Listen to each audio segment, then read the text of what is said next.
Hello दोस्तों, आज हम डिस्कस करेंगे कॉन्स्टिट्यूशन का अमेंडमेंट कैसे होता है, उसका प्रोसीजर क्या है अमेंडमेंट का, किस किस टाइप के अमेंडमेंट होते हैं और किस किस टाइप की मेजोरिटीज़ होती है।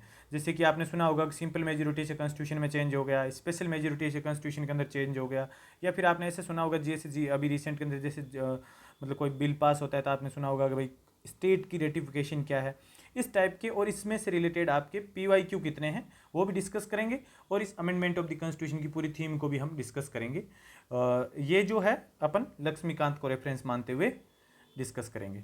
ठीक है, तो सबसे पहले इसके क्वेश्चन देख लीजिए। दो क्वेश्चन जो है अभी तक इसमें पूछे हुए हैं। एक तो ये है आपका आर्टिकल 368(2) के जो है क्लोज 2 के अकॉर्डिंग जो दे रखा है कि कॉन्स्टिट्यूशन राजस्थान की लेजिस्लेटिव असेंबली में, जो हाफ ऑफ स्टेट की रेटिफिकेशन वाला जो केस मैं बता रहा हूँ वो है, तो राजस्थान की असेंबली के पास क्या क्या है ऐसे मतलब राइट्स है जो वो यूज़ ले सकती है। एक तो ये क्वेश्चन है, आपको कमेंट सेक्शन में इसका आंसर बताना है। देन आपका सेकंड जो क्वेश्चन है वो आपका अलग है थोड़ा सा, ये 2013 के अंदर आया हुआ है। ये आर्टिकल 368 के अंदर जो दो मेथड दे रखे हैं, चलिए इसके अंदर ये बोल रहा है कि सिर्फ लोकसभा के अंदर ही ऐसा लाया जा सकता है। इसके अंदर फिर तीसरा स्टेटमेंट बोल रहा है कि जॉइंट सिटिंग करी जा सकती है। चौथा बोल रहे हैं वीटो पावर। तो इसका भी आंसर आपको है कमेंट सेक्शन में बताना है। तब तक हम इसकी थीम डिस्कस कर लेते हैं, देन आपका बाद में जो है इसका जो रहेगा वो अपन 1 to 1 डिस्कस कर लेंगे। ठीक है, तो जब तक आप है दोनों की दोनों क्वेश्चन का जो है आंसर है कमेंट सेक्शन में दे दीजिए, ताकि देखते हैं आपने अभी तक कितनी तैयारी करी है। चलिए let's start. Amendment amendment of the constitution. Constitution का अमेंडमेंट हम कैसे कर सकते हैं? सबसे पहले तो इससे रिलेटेड जो है फैक्चुअल चीज़ें जो है, जो आपसे इस RS प्री के अंदर या फिर जो UPSC प्रीलिम्स के अंदर भी ऐसा पूछा जा सकता है कि हम अमेंडमेंट की जो पावर है ये हमने बोरो कहाँ से करी? Borrowed from south African constitution, amendment की पावर। ठीक है, कॉन्स्टिट्यूशन के अमेंडमेंट से रिलेटेड हमारे आर्टिकल कौन से है? Under article 368 in part 20 of the Indian constitution. और तीसरी जो इसके अंदर सबसे इंपॉर्टेंट चीज़ ये है, जो फैक्ट एज ए फैक्चुअल चीज़ें यूज ले सकते हो, वो ये बोलना चाह रहे हैं आफ्टर 1973 ऑनवर्ड्स, यानी कि यहाँ पे क्या जजमेंटल केस था? केशवानंद भारती केस। केशवानंद भारती जजमेंट के बाद में पार्लियामेंट कैन नॉट अमेंड, सब नहीं है, can not amend those parts which are part of the basic structure. जो हमारी कॉन्स्टिट्यूशन की बेसिक स्ट्रक्चर है वो नहीं होना चाहिए, उसके अलावा पार्लियामेंट है चेंज कर सकती है, वो चेंज नहीं कर सकती। तो ये चीज़ें आपको ध्यान में रखनी है। यहाँ पे अभी तक आपसे पूछी जाने वाली चीज़ें हैं कि साउथ अफ्रीका से हमने इसको बोरो किया था, इस आर्टिकल और इस पार्ट के अंदर में आता है ये। और केशवानंद भारती जो जजमेंटल केस है ये बहुत ज़्यादा न्यूज़ में अभी, इसके जो है आप क्रोनोलॉजी देख सकते हो। बेसिक स्ट्रक्चर की इस यहाँ पे बात हुई है। ये दो तीन चीज़ें आपको यहाँ पे ध्यान में रखनी है। फिर अपन देखते हैं प्रोसीजर ऑफ द अमेंडमेंट। अब इसके अंदर क्या प्रोसीजर रहेगा कॉन्स्टिट्यूशन अमेंडमेंट का? Procedure for amendment, procedure for amendment. तो यहाँ पे आपका क्या प्रोसीजर रहेगा? सिंपल सी देख लीजिए, कुछ जो आर्टिकल 368 के अंदर दे रखी है वो चीज़ें, कि कोई भी अमेंडमेंट जो होगा ना वो आपको कोई भी हाउस के अंदर इनिशिएट करना पड़ेगा, लेकिन ये सिर्फ और सिर्फ पार्लियामेंट के अंदर ही होता है। ये ध्यान रख लेना, पार्लियामेंट के अंदर ही, not in the state legislature, not in the state legislature. State legislature के अंदर ऐसा कुछ नहीं हो सकता, सिर्फ पार्लियामेंट के अंदर ही डिस्कस होगा। फिर नंबर 1 पॉइंट। नंबर 2 पॉइंट जो है वो ये कहता है ये जो बिल है ये या तो मिनिस्टर इंट्रोड्यूस करेगा, मिनिस्टर, और बाय ए प्राइवेट मेंबर, जो मंत्री नहीं है, प्राइवेट मेंबर यानी कि जो मिनिस्टर नहीं है या फिर अपोजिशन में बैठा हो, प्राइवेट मेंबर, और ये इंट्रोड्यूस कर सकते हैं। प्लस इसके अंदर कोई प्रेसिडेंट की प्रायर परमिशन नहीं चाहिए। प्रायर परमिशन, प्रेसिडेंट की जो परमिशन है, प्रायर परमिशन वो नहीं चाहिए कि पहले पूछो उसके बाद हम ऐसे करेंगे, ये नहीं चाहिए, प्रायर परमिशन है नहीं चाहिए। फिर थर्ड नंबर पे जो चीज़ें आती है इसके अंदर ये है कि ये जो पास होना चाहिए कॉन्स्टिट्यूशन अमेंडमेंट, ये ईच हाउस से पास होना चाहिए, दोनों हाउस से। तो अपन इसको किसी में भी लगा सकते हैं, ईच हाउस बाय ये स्पेशल मेजोरिटी। अब ये मेजोरिटी क्या होती है हम आगे समझेंगे कि स्पेशल मेजोरिटी कौन सी है, सिंपल मेजोरिटी कौन सी है, 1 to 1 हम डिस्कस करेंगे। स्पेशल मेजोरिटी से पास होना चाहिए और ईच हाउस यहाँ पे सेपरेटली स्पेशल मेजोरिटी से पास करेगी। ऐसा नहीं है एक में स्पेशल मेजोरिटी हो गई तो काम बन गया ना, हर हाउस के अंदर ये स्पेशल मेजोरिटी से होगा। ठीक है। नंबर फिफ्थ ये बोल रहे हैं कोई जॉइंट सिटिंग नहीं होगी, नो प्रोविजन इन केस आपका डिस्प्यूट अराइज होता है या डेडलॉक हो जाता है, no provision for joint sitting यानी कि दोनों हाउस को साथ में बिठा के, तो जॉइंट सिटिंग इसके अंदर नहीं होगी, कोई भी जॉइंट सिटिंग इसके अंदर नहीं होगी। ठीक है। इसके अंदर यदि नंबर 6 पे देखें, कोई भी फेडरल नेचर को यदि चेंज कर रहा है तो हमारे को क्या करना होगा, स्टेट असेंबली के अंदर भी ये बिल भेजना होगा। हाफ ऑफ स्टेट का रेटिफिकेशन भी चाहिए होगा हमारे को, यानी कि हाफ ऑफ स्टेट का रेटिफिकेशन यानी कि उनकी हाँ चाहिए होगी। ठीक है। 7 नंबर पे ये है प्रेसिडेंट के पास में कोई ऑप्शन नहीं है, प्रेसिडेंट कोई वीटो वगैरह यूज नहीं यूज कर सकते, प्रेसिडेंट के पास में कुछ ऑप्शन नहीं है, मस्ट गिव हिज एसेंट।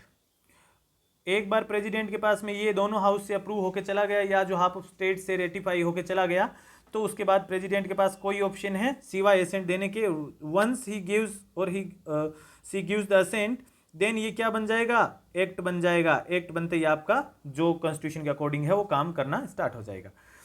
आपका जो आर्टिकल 368 है, अंडर आर्टिकल 368 ये आपके दो टाइप की जो है, 2 टाइप्स ऑफ अमेंडमेंट की बात करता है, 2 टाइप्स ऑफ अमेंडमेंट की बात करता है ये आपका आर्टिकल 368 है। एक तो ये हो गया नंबर 2 टाइप में, एक तो आपका ये हो गया स्पेशल मेजोरिटी ऑफ पार्लियामेंट, ये पार्लियामेंट के पास में राइट है यहाँ पे चेंज करने का, and also through the ratification of half of state, ratification of 1/2 of the state. ये दो ही है स्टेट्स। अब स्टेट्स के अंदर जैसे स्टेट्स के अंदर ये चला जाएगा तो यहाँ स्पेशल मेजोरिटी नहीं चाहिए, ध्यान रखना, यहाँ पे सिंपल मेजोरिटी से हो जाएगा, सिंपल मेजोरिटी से हो जाएगा, यहाँ पे स्टेट पे पास में जाता है तब। ठीक है। सर्टेन प्रोविजंस जो है आपके सिंपल मेजोरिटी से भी होते हैं, लेकिन जो सिंपल मेजोरिटी से होते हैं वो इस 368 के एम्बिट से बाहर होते हैं। तो अपने को यहाँ पे कुछ चीज़ें डिस्कस करनी है, जैसे कि ये मेजोरिटी क्या होती है। सबसे पहले तो आपको है यहाँ पे ये डिस्कस करना है कि मेजोरिटी कौन सी मेजोरिटी जो है ये कौन सी होती है। तो हमारे यहाँ पे एक तो हो गया पार्लियामेंट के पास में क्या है, 2 टाइप्स के अमेंडमेंट है, मेथड 2 ही है, एक तो special majority of the parliament और दूसरा है special majority of the parliament, यही same special majority of parliament plus half of the state का रेटिफिकेशन, यानी कि आधे स्टेट का सपोर्ट होना चाहिए, आधे स्टेट इसके साथ में होना चाहिए। और स्टेट कैसी मेजोरिटी देंगे, सिंपल मेजोरिटी देंगे। अब अपन समझते हैं 1 by 1 कि ये मेजोरिटी होती क्या है। तो सिंपल मेजोरिटी की मैं यदि बात बताऊं आपको, सिंपल मेजोरिटी होती क्या है, तो सिंपल मेजोरिटी होती है majority of more than 50% of the members, 50% of the members present and voting.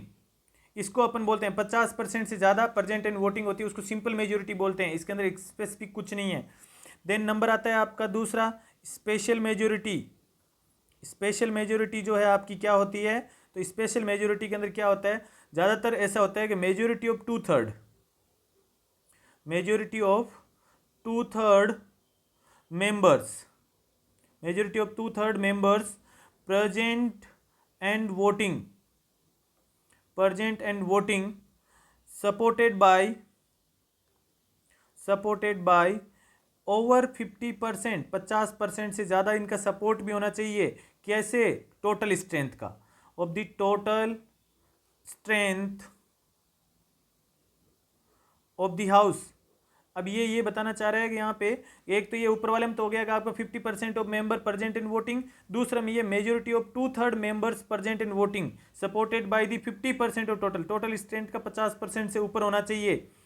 Third type की मेजोरिटी जो है स्पेशल मेजोरिटी बोलते हैं, लेकिन इसका थोड़ा मॉडिफिकेशन ही है, special majority with state ratification plus state ratification या स्टेट का कंसेंट, रेटिफिकेशन या फिर स्टेट का कंसेंट। ये कैसे होता है? ये तब यूज होता है जब आपका फेडरल स्ट्रक्चर में कुछ भी चेंजेज होते हैं, फेडरल स्ट्रक्चर के अंदर कुछ चेंज होते हैं, यानी कि more than one level of government federal government होती है, फेडरल स्ट्रक्चर के अंदर कुछ चेंज होते हैं, तब आपके ये special majority half of state का होता है। जनरली क्या होता है? Special majority by both the house of the parliament, और ये ऊपर वाला जो था ना, इसके साथ में जो सेकंड नंबर अपने देखा था, इसके साथ में हमारे को क्या जोड़ना है? कंसेंट ऑफ, यानी कि एक सिंपल मेजोरिटी देखा था, एक स्पेशल मेजोरिटी देखा था। अब स्पेशल मेजोरिटी के बाद में हमने देखा था ना, जो स्पेशल मेजोरिटी में ये था, अब ये स्पेशल मेजोरिटी के साथ ही स्टेट रेटिफिकेशन ऐड करना है, यानी कि कैसे? Consent of half of the state, consent of the half of state legislature. अभी आपके 28 स्टेट है, तो 28 स्टेट में तो ऑलमोस्ट 14 प्लस ही होनी चाहिए बाई ये सिंपल मेजोरिटी। अब स्टेट लेजिस्लेचर के अंदर स्पेशल मेजोरिटी नहीं चाहिए होगी, वहाँ सिंपल मेजोरिटी से ही पास होगा। और स्टेट के पास में कोई टाइम लिमिट नहीं है। मजे की बात यह है कि यहाँ पे no time limit for state, कि कितनी देर में कितने टाइम में आपको पास करना है, ऐसी कोई टाइम लिमिट नहीं है। ठीक है, तो आपका स्पेशल मेजोरिटी ये होती है। अब आपका आर्टिकल 368 जो है उसके अंदर जो आपकी रहनी है स्पेशल मेजोरिटी रहती है, प्लस 50% भी रहती है, और आपका हाफ ऑफ स्टेट का रेटिफिकेशन भी रहता है। एक ये होता है इफेक्टिव मेजोरिटी और एब्सोल्यूट मेजोरिटी, ये भी आप देख ही लो इसके साथ में। एक होता है आपका एब्सोल्यूट मेजोरिटी क्या होती है? इसके अंदर यह है if more than 50% of the total strength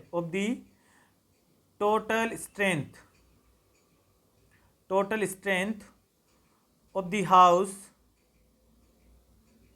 pass it, उसको अपन एब्सोल्यूट मेजोरिटी बोलते हैं। और इफेक्टिव मेजोरिटी जो वाइस प्रेसिडेंट को हटाने के लिए यूज होती है।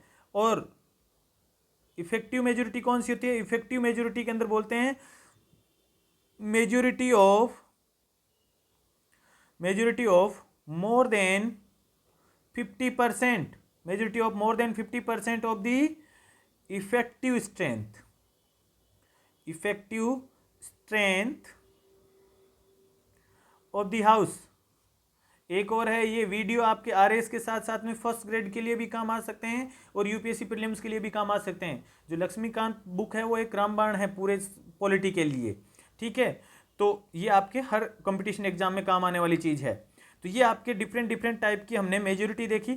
अब हमारे को यहाँ पे कुछ चीज़ें डिस्कस करनी है, किस तरीके से कॉन्स्टिट्यूशन के अंदर अमेंडमेंट होता है। तो नंबर 1 पे है बाई सिंपल मेजोरिटी। अब ये जो सिंपल मेजोरिटी वाला जो है ना, वो 368 के एम्बिट से बाहर है। ये ध्यान रखना, 3 लिखा रहा हूँ मैं, लेकिन 3 जो है नहीं है, एक्चुअल में जो मेथड है वो 2 ही है।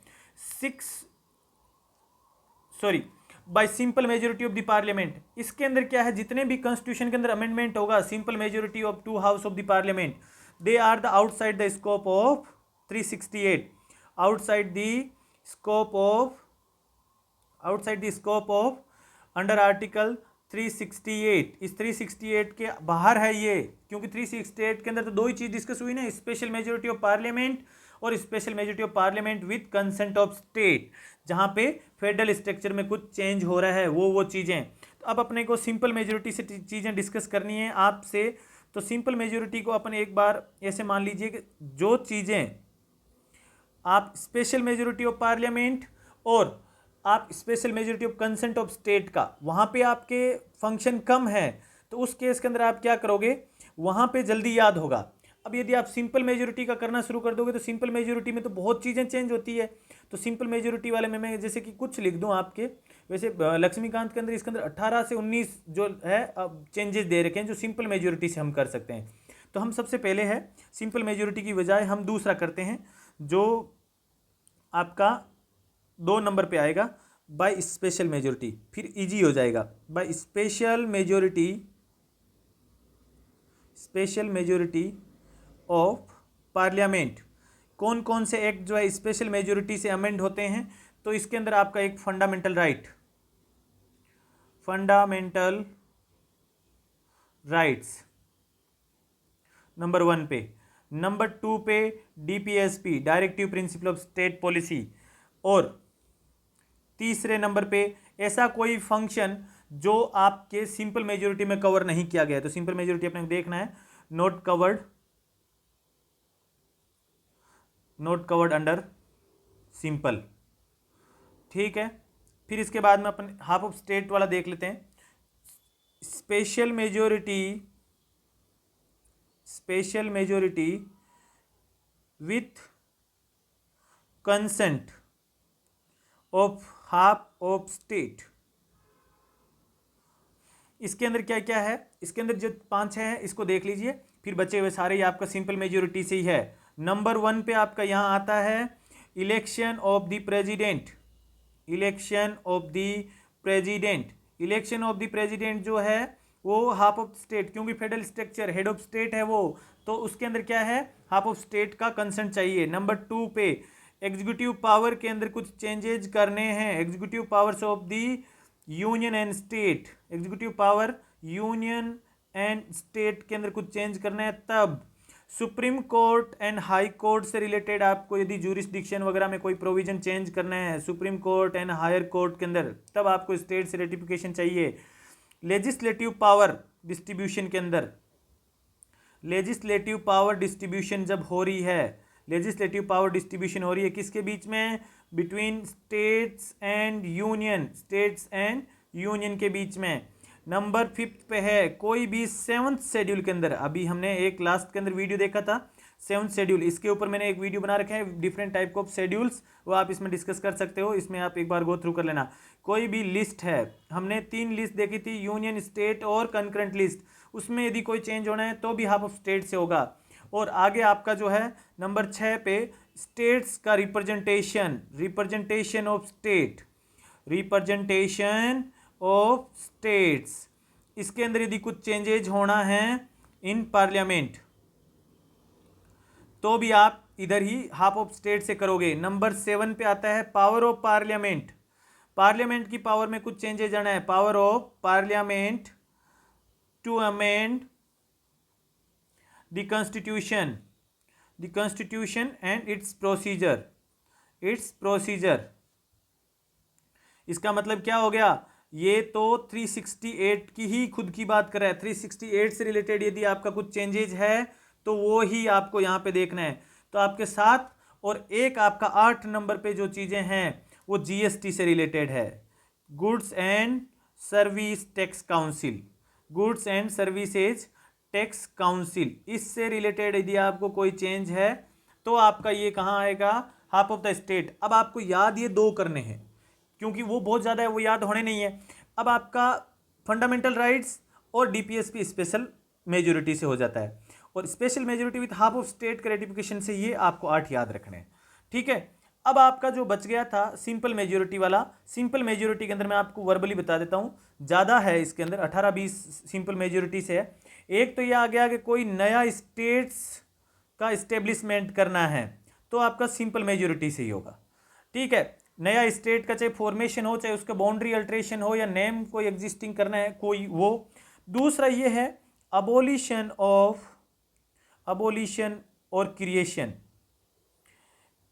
अब 6 स्टेट के अंदर लेजिस्लेटिव काउंसिल है, तो उसका आप ज़्यादा से ज़्यादा कमेंट सेक्शन के अंदर बताओ कौन कौन से स्टेट के अंदर लेजिस्लेटिव काउंसिल्स है।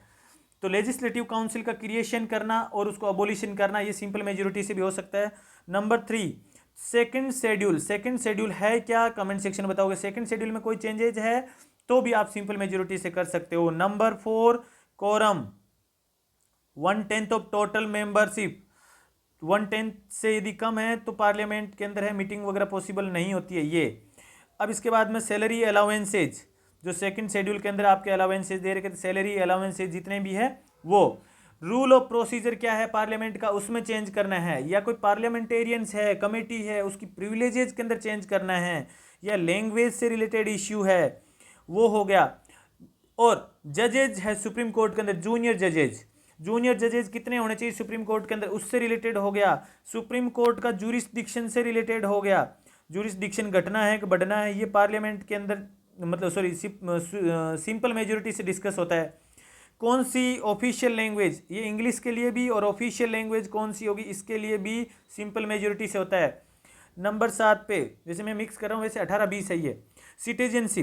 सिटीजनशिप आरएस के तो सिलेबस में है नहीं, कैसे एक्वायर करते हैं, कैसे आपकी सिटीजनशिप जाती है, ठीक है। फिर इसके बाद में डिलिमिटेशन कंस्टिट्यूएंसीज, जो रीड्रॉ होती है बाउंड्री, परिसीमन डिपार्टमेंट जो बोलते हैं, परिसीमन विभाग, डिलिमिटेशन कमीशन से रिलेटेड जो भी होना है वो। 9 नंबर पे यूनियन टेरिटरी से रिलेटेड कोई चीज़ें चाहिए तो आपकी सिंपल मेजोरिटी से। और 5th शेड्यूल और 6th शेड्यूल जो सबसे इंपॉर्टेंट है। 5th शेड्यूल आप मुझे बताओगे 5th शेड्यूल के अंदर हमने क्या पढ़ा था,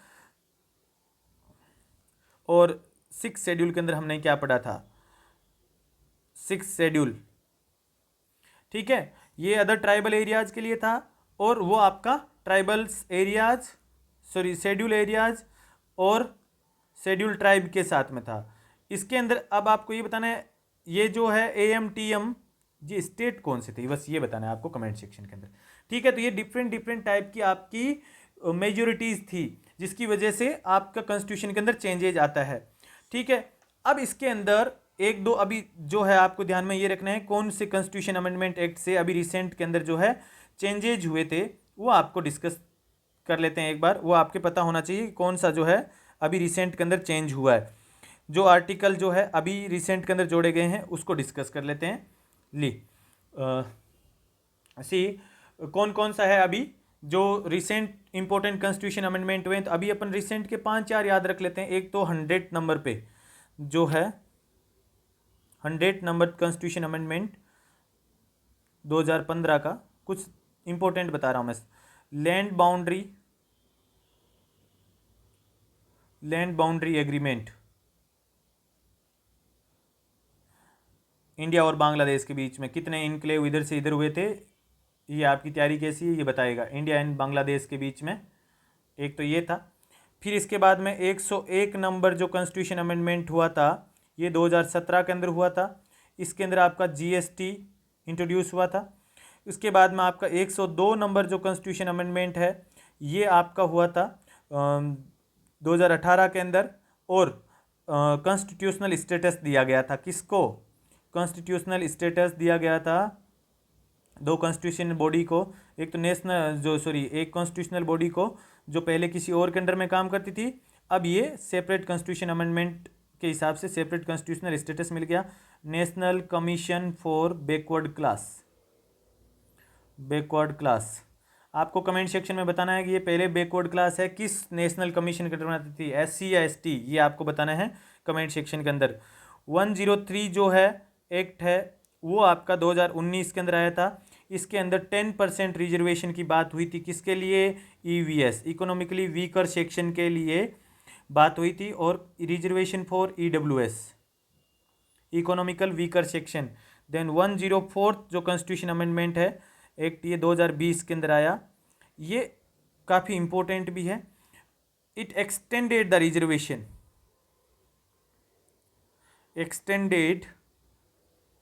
reservation of seats for SC and ST।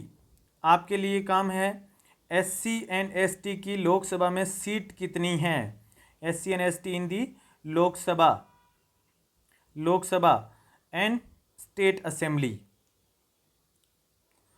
Assemblies. एक तो आपको इसमें ये बताना है SC ST की सीट कितनी है, SC ST की जो लोकसभा के अंदर रिजर्वेशन है वो कितना है। और आपको ये बताना है एंग्लो इंडियन जो है, एंग्लो इंडियन उसका अपॉइंटमेंट जो 1-2 सीट राज्यसभा में होती थी, स्टेट गवर्नमेंट में अलग अलग होती थी, राजस्थान में 1 सीट थी, तो इनका जो अमेंडमेंट है फर्दर ये बोल दिया गया था कि अब नहीं होगा। तो ये किस कॉन्स्टिट्यूशन अमेंडमेंट से हुआ था, ये आपके 2 क्वेश्चन है। यहाँ से मैं आपके जो क्वेश्चन कमेंट सेक्शन में आपके आंसर आना चाहिए वो मैं हाईलाइट कर देता हूँ। ये किस से हुआ था, देन हमने बीच में डिस्कस यहाँ पे भी किया था कुछ, एक ही आपका AMTM का इसका मतलब क्या है, शेड्यूल एरिया और schedule tribe, 5th schedule, 6th schedule, 2nd schedule को आपको बताया था कि 2nd शेड्यूल जो है ये कहाँ से क्या क्या है। उसके बाद में अपन वापस क्वेश्चन पे आते हैं। क्वेश्चन क्या था, लेट्स सी। ये यहाँ पे ये बोलना चाह रहे हैं, नंबर 1 वाले पे देख लीजिए, under the provision of the article of the constitution of India, if a bill comes to Rajasthan Legislative Assembly after passing by Parliament of India for resolution to rectify, यानी कि हाफ ऑफ स्टेट के ratification के लिए यदि राजस्थान के पास आता है तो राजस्थान के पास क्या ऑप्शन है, तो राजस्थान के पास ये तीनों ही ऑप्शन है। तो ये तीनों के तीनों ही आपके सही है, ABCD।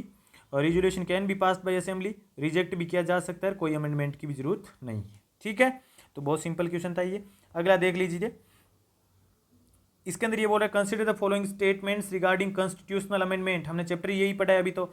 इन आर्टिकल 368 सबसे पहले यही लाइन बोली थी, 2 ही मेथड है, जो तीसरा है वो एम्बिट से बाहर है इसके, तो ये तो मतलब जो है आपका सही बैठ रहा है। फिर रहता है constitution amendment can be initiated only, बस यहाँ से पकड़ा गया ना, ये लोकसभा राज्यसभा दोनों में आ सकता है, राज्यसभा में, तो ये गलत हो गया। तीसरा देखते हैं, in case of any dispute between 2 houses of the parliament on the constituent assembly bill joint sitting, ना ऐसा तो कोई प्रावधान ही नहीं है जॉइंट सिटिंग का, और स्टेट गवर्नमेंट के पास में टाइम भी खूब रहता है, कोई टाइम लिमिट भी नहीं है। अगला है the president can not veto a constitution, veto तो वो हो गया ना, अनलिमिटेड टाइम के लिए होल्ड कर दिया, साइन नहीं करना, वो वीटो है। तो वीटो 3-4 टाइप के वीटो जो है हमारे कॉन्स्टिट्यूशन के अंदर, हमारे लिए प्रेसिडेंट के लिए कितने वीटो है, अमेरिका वाले के पास कितने वीटो है, वो भी हम अलग वीडियो में डिस्कस करेंगे। तो इसके अंदर है कैन नॉट वीटो, यानी कि president is bound to give assent, president को साइन करना ही पड़ेगा, और ये आपके 2 सही हो गए। अब आपको एक चीज़ और है कमेंट सेक्शन में ऐड करनी है, जिसका आंसर तो 2 हो गया। प्रेसिडेंट जो कॉन्स्टिट्यूशन अमेंडमेंट बिल से रिलेटेड बाउंडेशन है, कौन से कॉन्स्टिट्यूशन अमेंडमेंट में लगाई गई थी, president is bound to give assent, कौन से कॉन्स्टिट्यूशन अमेंडमेंट के बाद में प्रेसिडेंट के पास में इसका कोई ऑप्शन नहीं रहा था, तो ये आपको कमेंट सेक्शन में बताना है। तो चलिए मिलते हैं फिर एक अलग थीम के साथ में नेक्स्ट वीडियो में। Thank you. तब तक आप सारथी सिविल सर्विस एकेडमी को यदि आपने सब्सक्राइब नहीं किया है तो ज़रूर सब्सक्राइब करें और उसके बेल आइकन को ज़रूर दबाएं। Thank you.